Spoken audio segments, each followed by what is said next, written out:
Physics was my worst subject. Physics में आते थे 80 मार्क्स, फिजिक्स में आते थे 90 मार्क्स। तो अगर तुम्हारा फिजिक्स का बहुत सारा सिलेबस बाकी है या मैंने फॉर्मूला शीट भी बनाया था कि उसको तुम स्टार मार्क कर लो, बहुत ज़्यादा इंपॉर्टेंट है, बहुत ज़्यादा। कैलकुलेशंस पे थोड़ा ध्यान दो, तुम्हें नेगेटिव मार्किंग अवॉइड करना है ताकि तुम्हें लग रहा होगा टाइम नहीं है। केमिस्ट्री तुम्हारी बहुत अच्छी है, बायो में भी तुम्हारे 350 360 कभी कभी आ जाते हैं, लेकिन जब फिजिक्स की बारी आती है तो तुम्हारी बैंड बज जाती है। You are not alone, I was like this when I was a NEET aspirant. Physics was my worst subject. I just use to hate physics. मान लो कि मेरे केमिस्ट्री में आ गए 180 में से 160 मार्क्स आते थे कभी कभी मॉक टेस्ट में। बायो में तो मेरे बहुत अच्छे आते थे, 340 350 आए। और फिजिक्स में आते थे 80 मार्क्स, फिजिक्स में आते थे 90 मार्क्स। ऐसा कंडीशन था। तो अगर तुम्हारे साथ भी ऐसा हो रहा है तो ये वीडियो तुम्हारे लिए है। Hello everyone, I am Kajal, a second year MBBS student at SKMCH Muzaffarpur. और इस वीडियो में बात करने वाले हैं हम लोग नीट एस्पिरेंट्स के सबसे बड़े नाइटमेयर फिजिक्स की। नीट 2023 में मेरे फिजिक्स में आए थे 140 मार्क्स। अभी तुम्हें ऑब्वियसली उससे ज़्यादा स्कोर करना होगा, बट जो इम्प्रूवमेंट था वो कैसे आया? नीट से 1 महीने पहले मेरा फिजिक्स का सिलेबस जो था काफ़ी सारा बाकी था और मेरे जो मॉक में आ रहे थे 80 मार्क्स आते थे, कभी फिजिक्स में 90 मार्क्स आते थे। Without any delay let's start the video. NEET से 2.5 महीने पहले मेरे को रियलाइज़ हुआ कि भले ही मैं फुल स्कोर लेके आ जाऊँ बायोलॉजी में, फुल स्कोर लेके आ जाऊँ केमिस्ट्री में, बट अगर मैंने अपना फिजिक्स नहीं सुधारा मैं तो यहीं पे रह जाऊँगी, फिर कभी मेडिकल कॉलेज नहीं पहुँच पाऊंगी। क्लासेस के साथ मेरा मेंटेन नहीं हो पाया था फिजिक्स, और मेरी फिजिक्स बहुत ज़्यादा खराब थी। फर्स्ट अटेम्प्ट में मेरे 335 मार्क्स आए थे, उसमें से 305 मार्क्स तो मेरे बायो से थे। तो तुम वहाँ से तुम देख लो कि फिजिक्स और केमिस्ट्री में मेरे कितने मार्क्स आए थे। This is a strategy video, it's not a roast video. तो चलो स्टार्ट करते हैं। सबसे पहली बात, सिलेबस की बात कर लेते हैं, फिजिक्स सिलेबस की। तो फिजिक्स का सिलेबस मेरा बहुत ज़्यादा बाकी था। मैंने कैसे कंप्लीट किया था, तुम कैसे कंप्लीट कर सकते हो? अगर तुम्हारा फिजिक्स का बहुत सारा सिलेबस बाकी है या मान लो तुमने थोड़ा बहुत सिलेबस किया और बाकी सारा बाकी है, तुम उसको कैसे कर सकते हो? सिंपल सी बात है, 1 शॉट लेक्चर्स। इस पॉइंट ऑफ टाइम पे तुम्हारे पास और कोई उपाय नहीं है उसके अलावा फिजिक्स करने के लिए। 1 शॉट लेक्चर्स उठाओ। PW के 1 शॉट लेक्चर्स मैंने फॉलो किए थे उस टाइम पे, उम्मीद सीरीज आई गेस उसका नाम था उस सीरीज़ का, उससे मैंने किया था। और उसमें बहुत लंबे लंबे लेक्चर्स होते हैं। Obviously you need to be dedicated, तुम्हें डेडिकेटेड होकर के बैठना पड़ेगा। तुम लेक्चर देखोगे, लेक्चर देख रहे हो, बीच में टीचर्स ना उसमें क्वेश्चंस कराते हैं, सर जो है वो क्वेश्चंस कराते हैं। तो उन क्वेश्चंस को तुम उनको सॉल्व करने के लिए नहीं वेट करोगे। जैसे उन्होंने तुम्हें कॉन्सेप्ट पढ़ाया, ठीक है, टॉपिक पढ़ाया, उसके बाद वो क्वेश्चंस कराते हैं। तो तुमने टॉपिक पढ़ा, जैसे उन्होंने क्वेश्चन लिखा, you will pause the video and you will solve that video on your own. पहले तुम सॉल्व करोगे, उसके बाद फिर तुम देखोगे कि हाँ, पहले तुम आंसर मैच करोगे वीडियो को आगे ले जा करके कि हाँ मैंने सही सॉल्व किया कि गलत सॉल्व किया, मेरा आंसर सही है कि नहीं। अगर सही है तो तुम स्किप कर दो ना, तुम वापस उसका सॉल्यूशन क्यों देखोगे? ठीक है, तुम स्किप करो, आगे देखो वीडियो। ऐसे करोगे तो तुम्हारा टाइम भी बच जाएगा, तुम जल्दी 1 शॉट लेक्चर्स को खत्म कर पाओगे, क्योंकि क्वेश्चंस कराने में काफ़ी टाइम जाता है। तो अगर तुमसे ऑलरेडी क्वेश्चंस बढ़ रहे हैं, फटाफट कॉन्सेप्ट देखो, वीडियो को रोको, जो भी क्वेश्चन उन्होंने लिखा है उसको तुम सॉल्व करो, खुद से फटाफट सॉल्व करो। अगर वो सही हो गया, तुमने आंसर मैच किया वीडियो में से, अगर सही हो गया तुम स्किप करो। लेकिन अगर तुम्हारा गलत हो गया, फिर तुमने अगर सही भी किया है but you are not sure कि तुमने सही कॉन्सेप्ट लगाया है कि नहीं, तुम्हें लग रहा है हो सकता है तुक्के से सही हो गया हो, फिर तो तुम उसको देख लो।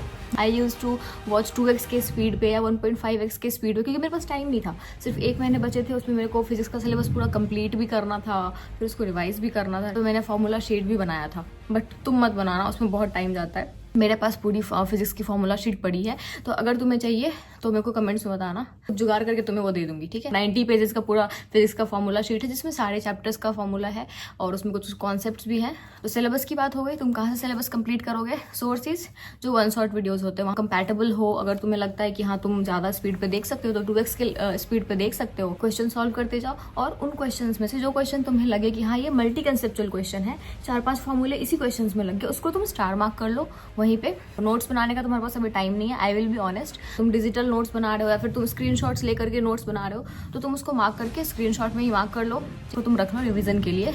मॉक टेस्ट देने जाओगे उससे पहले अगर तुम्हें वो चैप्टर रिवाइज करना है, वो यूनिट रिवाइज करना है, तो इंस्टेड कि तुम पूरा लेक्चर वापस से देखो, वापस से तुम सारे क्वेश्चन सॉल्व करो, बस वो जो तुम मल्टी कॉन्सेप्ट जो क्वेश्चन है जिसको तुमने मार्क किया है ना, बस तुम उसको सॉल्व करोगे and you will be done. Like वो यूनिट हो जाएगा, सारा फॉर्मूला तुम्हारा रिवाइज हो जाएगा उसमें। नेक्स्ट बात करते हैं हम लोग फॉर्मूलाज। तुम्हें भी पता होगा, अभी तक में पता चल गया होगा, नहीं पता है तो मैं बता देती हूँ कि फॉर्मूला जो है वो फिजिक्स के लिए बहुत ज़्यादा इंपॉर्टेंट है, बहुत ज़्यादा इंपॉर्टेंट है, बहुत ज़्यादा। जैसे तुम्हारे लिए फ़ोन इंपॉर्टेंट है, मेरे लिए जैसे फ़ोन इंपॉर्टेंट है, वैसे फिजिक्स के लिए फॉर्मूलाज बहुत ज़्यादा इंपॉर्टेंट है। तो तुम यू कांट इग्नोर फिजिक्स के फॉर्मूलाज। तो फिजिक्स के फॉर्मूलाज तुम कैसे रिवाइज करोगे? क्या तुम्हें जब तुम्हें टेस्ट देना होगा उससे पहले तुम पूरा नोट्स उठाओगे और उसमें से तुम फॉर्मूलाज ढूंढ के रिवाइज करोगे? तो उसके लिए क्या होता है, एक फॉर्मूला शीट होता है। तो फॉर्मूला शीट बनाते हैं, उसमें वो जो इंपॉर्टेंट फॉर्मूलाज होते हैं उसको उसको वहाँ पे मेंशन कर देते हैं और रिवीजन के टाइम फिर वो काम आता है। इस पॉइंट ऑफ टाइम पे तुम्हारे पास टाइम नहीं है कि तुम अपना फॉर्मूला शीट बनाओ। तुम्हें मेरा अगर फॉर्मूला शीट चाहिए तुम कमेंट्स में बता देना, मेरे पास है। अगर तुम्हें मान लो कि अभी चाहिए कि हाँ मेरे को अपना ही चाहिए, तो किसी एक कोचिंग का तुम फॉर्मूला शीट उठाओ जो मिलता है मार्केट में नॉर्मल वाला, वो तुम उठाओ, उसको तुम नोट्स के साथ जब तुम पढ़ रहे हो ना उसके साथ साथ तुम फॉर्मूला को देखते जाओ कि हाँ ये इस टॉपिक का फॉर्मूला है। इससे क्या होगा, उसमें तुम्हारा पर्सनल टच वहीं पे ऐड हो गया। बाद में तुम्हें करने की जरूरत नहीं, अरे यार ये फॉर्मूला किस चीज़ का था, ये फॉर्मूला किस चीज़ का था। तो जो तुम लेक्चर्स कर रहे हो ना वन शॉट के, वहीं पे तुम फॉर्मूला शीट लेके बैठ जाओ और उसमें जब वो सर जो है, जो भी टीचर पढ़ा रहे हैं, वो जब वो फॉर्मूला बता रहे हैं, फॉर्मूला शीट में से तुम वो ढूंढो, पेंसिल लो या फिर पेन लो और फॉर्मूला शीट में तुम ये लिख दो कि हाँ ये इस टॉपिक का फॉर्मूला है। तुम्हें अपने लैंग्वेज में कुछ लिखना है, तुम वहाँ पे लिख दो कि हाँ इस तरह का क्वेश्चन अगर आएगा तो हम इसको ऐसे बनाएंगे, इस तरह का क्वेश्चन आएगा तो मैं इसको ऐसे बनाऊंगा। जब तुम जाओगे नीट के एग्जाम देने के लिए, उस दिन ना तुम्हें वही काम आएगा। उस दिन तुम नोट्स नहीं पलट रहे होगे, उस दिन तुम फॉर्मूला शीट को या तो स्क्रॉल कर रहे होगे या तो तुम उसका हार्ड कॉपी देख रहे होगे। जिस दिन मेरा नीट का एग्जाम था आई वॉज वेरी एंक्सियस। तो अगर मैं पढ़ाई छोड़ती थी, जैसे मैं पढ़ रही और पढ़ाई छोड़ती थी, अरे यार बहुत हो गया अब नहीं पढ़ता ना, लोग बोलते नहीं पढ़ना चाहिए, बट उसके बाद फिर मेरे को लगता था एंग्जाइटी होने लगती थी। तो जब मैं गई नीट के सेंटर के अंदर, उससे 5 मिनट पहले भी मैं पढ़ रही थी और उस टाइम पे मैं फॉर्मूला शीट ही नीट का वो फिजिक्स का रिवाइज कर रही थी, फॉर्मूला शीट, क्योंकि फिजिक्स के लिए आई वॉज वेरी स्केयर्ड। मेरा फिजिक्स अच्छा नहीं था। लास्ट मोमेंट पे कुछ फॉर्मूलाज मैं देख के गई जो कि एग्जाम सेंटर में आ गया। एक एक्सरे वाला क्वेश्चन था वो आ गया, तो उस फॉर्मूला शीट में से बहुत सारा क्वेश्चन आ गया था। सब्सक्राइब कर देना इसी बात पे। अगला पॉइंट हम लोग बात करते हैं फिजिक्स के लिए, जो कि बहुत ज़्यादा जरूरी है, और वो है previous year questions. Previous year questions तो सारे सब्जेक्ट्स के लिए ज़रूरी है, बायो के लिए भी, केमिस्ट्री के लिए भी, बट फिजिक्स के लिए भी ये बहुत ज़्यादा ज़रूरी है। क्यों ज़रूरी है? क्योंकि जो क्वेश्चन सेट होता है, जिस पैटर्न पे नीट के क्वेश्चंस आते हैं ना, उसी पैटर्न पे हर साल आता है। लाइक अगर कोई एक बहुत फेवरेट टॉपिक है जो क्वेश्चन सेट कर रहे हैं, तो हर साल वो रिपीट होता है वो पैटर्न। तो तुम कोशिश करोगे कि तुम एग्जाम से पहले सारा का सारा PYQ जो है 1 से 2 बार तो उसको खत्म कर लोगे। उसमें से भी जो तुम्हें बहुत ज़्यादा टफ लग रहा है उसको भी तुम स्टार मार्क कर लो। अभी तक में मैंने 3 टॉपिक्स डिस्कस किए हैं। फर्स्ट थिंग क्या था, सिलेबस। सेकंड थिंग क्या था, फॉर्मूला शीट और formulas. Third thing UIQs। Fourth thing, जितने भी क्वेश्चंस आते हैं उसमें कुछ बेसिक्स होते हैं। तो बेसिक मैथ्स में जैसे डिफरेंशिएशन हो गया, इंटीग्रेशन हो गया, जो मोस्टली यूज होता है। कुछ ग्राफ्स यूज होते हैं। आई एम नॉट टेलिंग कि पूरा का पूरा बेसिक मैथ्स अभी तुम बैठ के पढ़ो लास्ट मोमेंट पे, नहीं। लेकिन तुम्हें अभी तक पता चल गया होगा कि हाँ ये जो है फिजिक्स का बेसिक मैथ्स का जो कॉन्सेप्ट होता है वो आगे सिलेबस में यूज होता है और ये बहुत ज़्यादा इंपॉर्टेंट है। तो उतना तुम एटलीस्ट बेसिक मैथ्स में कर लो। उससे भी दिक्कत होता है कि तुम्हें उस चैप्टर का तो कॉन्सेप्ट आ रहा है लेकिन तुम्हें बेसिक मैथ्स ही नहीं आ रहा, तो तुम वहाँ पर फिर क्या करोगे? ठीक है, बहुत दिक्कत हो जाएगी। तो बेसिक मैथ्स का कुछ चुनिंदा टॉपिक्स होता है जो कि बहुत ज़्यादा इंपॉर्टेंट होता है आगे सारे क्वेश्चंस को सॉल्व करने के लिए। ग्राफ्स कर लो, इंटीग्रेशन कर लो, डिफरेंशिएशन कर लो, लॉग का थोड़ा बहुत कर लो और कैलकुलेशंस पे थोड़ा ध्यान दो। फिजिक्स में जो क्वेश्चंस गलत होते हैं वो थोड़े से कैलकुलेशन में भी गलत होते हैं। थोड़ा सा कैलकुलेशन को तुम केयरफुली करना, अभी से ही तुम केयरफुली करना स्टार्ट कर दो। जो तुम मॉक्स दे रहे हो उसमें तुम केयरफुली जो कैलकुलेशन है वो करो और फिर नीट एंड क्लीन करो थोड़ा सा। ये सब मैंने एक वीडियो में बताया, जो मैंने मॉक टेस्ट के लिए अलग से वीडियो बनाया है ना, तुम वहाँ से देख सकते हो। वहाँ से तुम देख सकते हो कि तुम अपने मॉक का स्कोर कैसे बढ़ा सकते हो। सो यहाँ पे मैं दे दूंगी फिजिक्स का स्कोर बढ़ाने के लिए एक चीज, सिली मिस्टेक्स।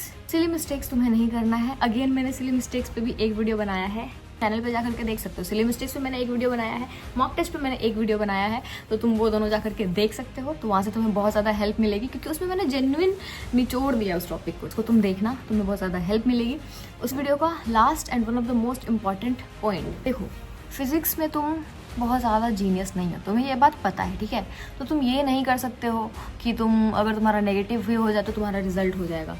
तुम्हें नेगेटिव मार्किंग अवॉइड करना है ताकि तुम जितना क्वेश्चन सॉल्व कर रहे हो, जिसके लिए तुम श्योर शॉट हो, उसमें से तुम्हारा मार्क्स ना कटे। समझ रहे हो बात को? उसमें से तुम्हारा मार्क्स नहीं कटना चाहिए। जितना तुमने सॉल्व किया है उसमें से नेगेटिव नहीं होना चाहिए। जिन क्वेश्चंस के लिए तुम श्योर शॉट होगे तुम वही क्वेश्चंस अटेम्प्ट करोगे। मैं पेपर को 3 अटेम्प्ट में खत्म करती हूँ। तो जो फर्स्ट अटेम्प्ट में मैंने वो सब क्वेश्चन किए जिसके लिए आई वॉज श्योर शॉट, इसका मेरे को फॉर्मूला भी याद है और कुछ सेकंड्स में वो क्वेश्चन बन जा रहे थे। अगर कोई क्वेश्चन है जो कि मेरे को बिल्कुल नहीं आता, गोला लगाओ आगे बढ़ो। जो कि मेरे को लग रहा है कि थोड़ा सा मेरे को डाउट हो रहा है, एक फॉर्मूला मेरा यहाँ से मिस हो रहा है, गोला लगाओ आगे बढ़ो। तुम रिस्क नहीं ले सकते हो कि तुम जो मार्क्स आ रहे हैं उसमें से भी तुम -1 कराओ, ठीक है, क्योंकि तुम्हारा फिजिक्स उतना ज़्यादा अच्छा नहीं है। अगर अच्छा है फिर भी तुम वो रिस्क नहीं ले सकते हो। I will give you example. ये मेरा नीट का पेपर है, इट्स अ फनी एग्जाम्पल, लेकिन मेरे को कोई जज नहीं करेगा। ये देखो, ये है पहला क्वेश्चन फिजिक्स का और मेरे को ये क्वेश्चन नहीं आता था। व्हाट आई डिड, मैं रोने लगी।